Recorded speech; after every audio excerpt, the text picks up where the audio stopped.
Hi there, welcome to Kneppy Invests. Always exciting to talk about a new company. Well, it's not exactly new, but I wasn't aware of this company until they released their June quarter Appendix 4C, and it did impress me, so I decided to do a little bit more research on this company.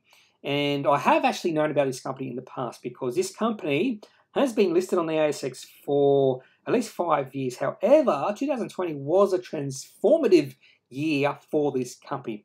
So not only did they change their name, they also acquired a few businesses, and it looks like those acquisitions are paying off when we look at the last two Appendix 4Cs. So a little bit of history behind this company. There was another company called Real Estate Investar with the ticker code REV that was trading on the ASX. It didn't look like that company was succeeding all that much, particularly when you look at the cash receipts, and I'll show you that in about 3 or 4 slides. In 2020, around March, they decided to transform this company. And in fact, the shares in Real Estate Investar weren't traded for 8 months.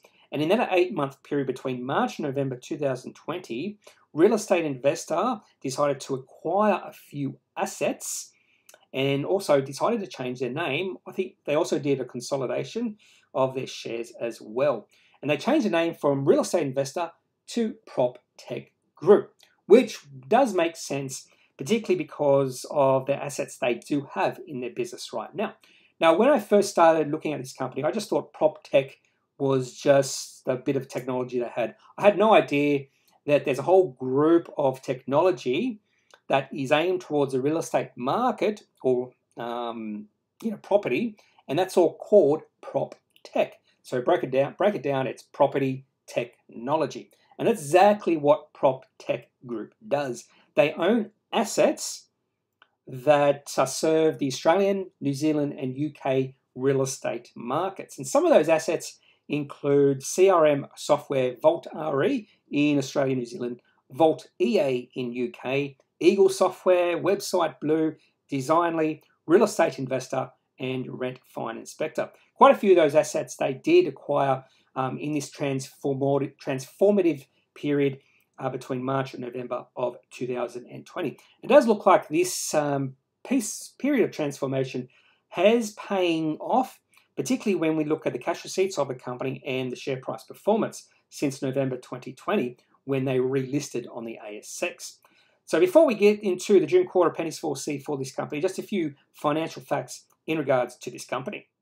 The ticker code for PropTech Group is PTG. And when we look at the market cap, which is $91 million at 64 cents, so compare that to the receipts of this company, and the simple fact is they are operational cash flow positive by a fair bit, $1.1 million in the financial year 21, could be suggesting there might be some value here. We've also seen the receipts grow. In fact, the June quarter receipts about $4 million. So eventually, when we see the financial year 22 numbers coming out in about a year, that receipts number is going to be significantly higher than it is now. And when we do calculate and look at the price to sales ratio, only 7.4 doesn't seem too high for a technology company that is growing their receipts, their sales, and is operational cash flow positive. So if you are interested or fascinated by property technology, potentially this is the company for you. And one of the reasons this company is a little bit attractive, even to me, is they're not reliant on the one asset. They have quite a few assets, 7 or 8 assets, and only one of those assets have to become successful for PropTech Group to become successful as a whole. If you do want more information on exactly all these assets this company has, go to their website. They have quite a bit of information there. Or just have a look at their Appendix 4C they released on the 28th of July, or any presentation the company has released over the past 6 months or so. Before we have a look at PropTech Group's June quarter results, I just want to go back to the March quarter. They only have 3 quarters of history as PropTech. They have a lot of history when you take into account when they were called Real Estate Investar. And we are going to ignore that period of time because it's a completely different company in a way. Receipts of customers in the March quarter, $3.1 million, and they were operational cash flow positive for that quarter by $480,000. Now, the thing to look at here is even though they were operational cash flow positive, they did burn through $2 million of cash in the whole overall business because they spent $2.2 million on acquisitions. So they are still burning through a few bit of cash acquiring businesses. So you do have to take that into account here. But still, $10.3 million of cash at the end of the March quarter. So now things are going well for PropTech Group, just looking at the March quarter. I just want to see if things are progressing even a little bit better once we look at the June quarter results. So let's have a look at that right now. And business is progressing quite well for PropTech Group based off their June quarter results.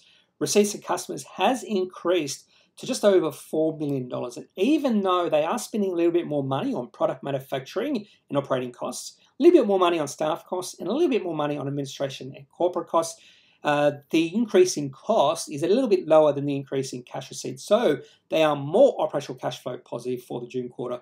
And for that quarter, $756,000. But again, the cash in the business has gone down from $10.3 million to $6.7 million. And the main reason for that is they did spend another $3.9 million on acquisitions. So again, this company is spending money on acquisitions. If they do have to spend more money on acquisitions in the next 2 quarters, potentially there is a capital raising in this company's future. I'm only saying that potentially. And those are the sort of things you do have to think about for these sort of companies, particularly if they keep on acquiring assets in the future. Now on to the receipts history for PropTech Group, which also includes a period of time when they were known as Real Estate Investar, which was from December 2015 to the September quarter 2020. In fact, during that period of time, receipts actually were going down. More than likely, management at some point in time over the past few years thought this company is not succeeding, we are not gaining traction, whatever they were doing, we need to find another way. And I'm not sure what the processes they went through. Maybe there was a strategic review, or maybe 1 or 2 directors, maybe the CEO came up with a good idea of acquiring some assets that could grow the company over the long term that would benefit the overall company and its shareholders. And we only have 3 quarters of history for PropTech Group. And those 3 quarters of history, even though it's a small sample size, have seen receipts grow through those 3 histories from $2.7 million to current receipts of $4 million. And they are operational cash flow positive. Overall, it does seem like this transformation of the company from Real Estate Investor to PropTech Group has been a success based off the last 3 quarters of history. As we move on to looking at the daily chart for PropTech Group, we can separate the chart into 2 distinct sections. One section is when they're called Real Estate Investor with the ticker code REV. That's from March 2020 and backwards. And then when they're called PropTech Group, and that's from November 2020 to present day. When they were called Real Estate Investor, the market didn't like this company at all. There was no interest. There was a lack of liquidity, not a lot of trading. The share price was doing nothing. And the reason why the market wasn't interested in that company back then was simply because the cash receipts, there was no growth there. In fact, they were going backwards. And even though it says the share price was around 20 cents, that was before the consolidation period. So more than likely the share price was maybe 0.2 cents or 2 cents, something low like that. When they relisted back onto the ASX in November last year, the share price was about 27 cents. And that was the low in the share price. So the market loved this transformation in the company because the share price just went higher and higher from when they relisted in November to a high of about 87 cents in late April, early May of this year. We have seen a bit of pressure in the share price in the past month. In fact, the share price has decreased from above 80 cents to a current share price of 64 cents. If you do think there's good value right now could be a good time to buy. Or if you just want to wait to see if the share price can consolidate at a certain level, that could be a good idea as well. I am interested, potentially doing a little bit more research on this company, particularly doing more research in their assets and see if the performance of those assets are growing through time. Hopefully, if they do release some of that information in their financial year results, that would be really well, because I want to know how their assets on an individual basis are performing.